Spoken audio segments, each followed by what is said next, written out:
Hello everyone. If you're getting this error 0x80072F8F when you're trying to run any application on your computer, then you have come to the right place because in this video I'm going to show you how easy it is to fix that annoying error on your computer.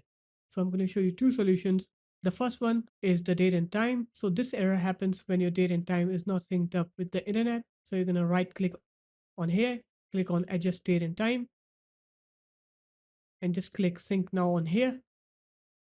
And after that, what you're going to do is you're going to open up the start menu. You're going to write here command. You're going to right click on command prompt, go into run as administrator, click yes on here. And here you're going to put in both of these commands. I'm going to put these commands into the description.